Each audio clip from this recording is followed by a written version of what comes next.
Crude को लेकर एक बड़ा ऐलान अमेरिका में हुआ है और ट्रंप ने ताजपोशी के तुरंत बाद नेशनल एनर्जी इमरजेंसी घोषित किया है और उन्होंने इस बात को दोहराया है कि ड्रिल बेबी ड्रिल, मतलब अमेरिका जो है वो क्रूड का उत्पादन बढ़ाएगा, क्योंकि ट्रंप का ये मानना है कि इन्फ्लेशन में एनर्जी प्राइस की बहुत बड़ी भूमिका है, तो उसको यहाँ पर बढ़ाया जाएगा उत्पादन को। और जो पेरिस का क्लाइमेट एग्रीमेंट है उससे भी यूएस ने अपने आप को विड्रॉ किया है। तो इसका मतलब ये हुआ कि अमेरिका बहुत एग्रेसिवली क्रूड उत्पादन की तरफ जाएगा और उससे कहीं ना कहीं जो सप्लाई जो ग्लोबल मार्केट में है उसकी चिंता कम होगी, क्योंकि अमेरिका बहुत बड़ा प्रोड्यूसर है दुनिया में। हमारे साथ नरेंद्र तनेजा इस वक्त जुड़ चुके हैं, एनर्जी मार्केट के जाने माने एक्सपर्ट। तनेजा जी, बहुत स्वागत है आपका। ट्रंप ने बहुत बड़ा बयान दिया है सर, ड्रिल बेबी ड्रिल को रिपीट किया है और ये कहा है कि नेशनल एनर्जी इमरजेंसी हम घोषित कर रहे हैं। क्या मतलब इसका और क्या इम्पैक्ट इसका? इसका सीधा सीधा इम्पैक्ट ये है कि अभी तक अमेरिका पिछले 4 साल के अंदर पूरे विश्व के अंदर उसका मैसेज ये था कि जो रिन्यूएबल एनर्जी है उसकी तरफ आप जाइए और ऑयल और गैस जो है इसको आप तिलांजलि दीजिए, इस पर बिल्कुल इन्वेस्टमेंट मत करिए, क्योंकि इससे जो है प्रदूषण होता है। और कुल मिलाकर के रिन्यूएबल एनर्जी को लेकर के वो उसके चीयर लीडर बन चुके थे। अब वो जो उसमें क्या हो रहा था, पूरी दुनिया में परेशानी पैदा हो रही थी। एक तो जो है निवेश नहीं हो रहा था और तेल के अंदर जितना होना चाहिए, उसके अलावा तमाम देश जिनको विकास के लिए तेल चाहिए, गैस चाहिए, इसमें भारत सबसे पंक्ति में सबसे आगे है, उन सबके ऊपर दबाव था।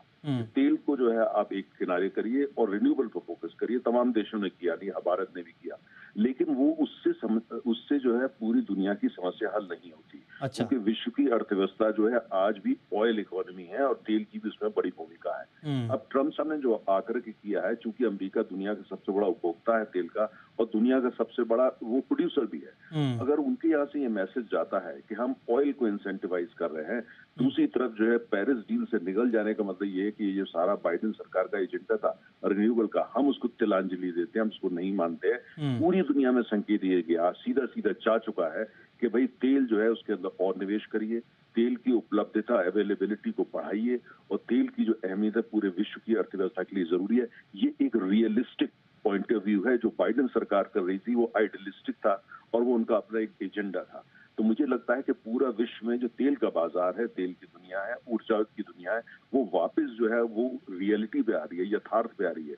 हकीकत यह है कि रिन्यूएबल का फ्यूचर है, हकीकत यह है कि रिन्यूएबल हमको चाहिए, लेकिन ये भी हकीकत है कि हमको रिन्यूएबल को अगर आगे बढ़ाना है तो तेल और गैस अभी 30 साल के लिए और चाहिए। भारतीय अर्थव्यवस्था को खास तौर से 30 साल और चाहिए, जिससे कि हम रिन्यूएबल का एजेंडा को भी बढ़ा सकें, तो विकास भी हो। हाँ। और दूसरी तरफ जो दुनिया में 4 अरब जो एनर्जी पुअर है, हाँ। उनका वो किनारे ना हो जाए, वो परेशानी में ना ये इंपॉर्टेंट बात है तनेजा जी जो आपने बताई, लेकिन मैं दो सवाल मेरा आपसे और है, एक एक करके मैं जानना चाह रहा हूँ कि भारत के पॉइंट ऑफ व्यू से ट्रंप के इस बयान का क्या मतलब है, क्योंकि अमेरिका 5वां बड़ा सप्लायर है भारत का क्रूड का। तो इंडियन मार्केट के लिहाज से, इंडियन एनर्जी मार्केट के लिहाज से ट्रंप के इस बयान का क्या मतलब सर? क्या हमारे लिए अच्छी खबर है, सस्ता तेल मिलेगा हमें?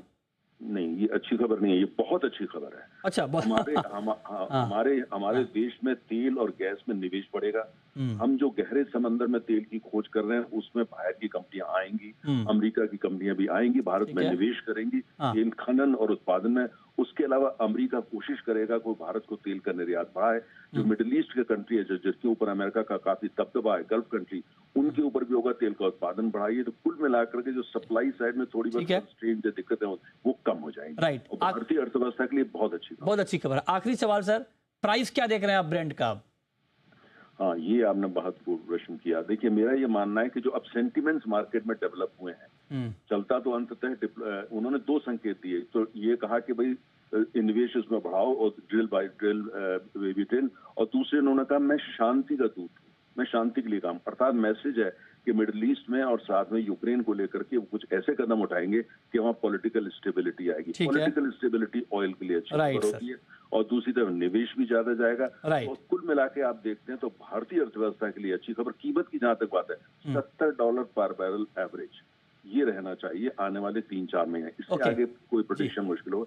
$70 पर बैरल, जो कीमत ऊपर ही अभी नीचे आ जाएगी, $70 के आसपास एक रियलिस्टिक वो रहेगा आने वाले कुछ महीने। चलिए, बहुत शुक्रिया तनेजा जी आपका हमारे साथ जुड़ने के लिए और इस पर बात करने के लिए। क्विकली बीरेन जी, ऐसे में ट्रेडिंग की स्ट्रेटेजी क्रूड में क्या होनी चाहिए सर? मार्केट शॉर्ट ट्रेड का बनेगा 6-7 के आसपास 6,350 6,400 का लक्ष्य रहेगा, stop loss 6,850। Manoj ji, natural gas पर क्या इम्पैक्ट होगा ट्रम्प के इस बयान का, और क्या प्राइस आप देख रहे हैं, क्या करना चाहिए मनोज जी? नमस्कार मृत्युंजय जी, हमारा मानना है कि जिस तरह से यहाँ पे उत्पादन बढ़ोतरी की बात कही गई है, तो यूएस चाहेगा कि उसका जो एक्सपोर्ट है वो यूरोपीय देशों को बढ़े, तो निश्चित रूप से यहाँ पे गैस की डिमांड रहेगी। अभी हीटिंग डिमांड भी बनी हुई है, ऊपरी लेवल से अच्छे करेक्शंस देखे हैं, तो यहाँ पे डिप्स में बाय की सलाह रहेगी। 326 के स्तर पर आज यहाँ पे नेचुरल गैस में बाय करना चाहिए इंट्राडे के लिए। एक स्टॉप लॉस जो रखना है वो 318 का रखना है, लक्ष्य ऊपर में 340 तक के रहेंगे।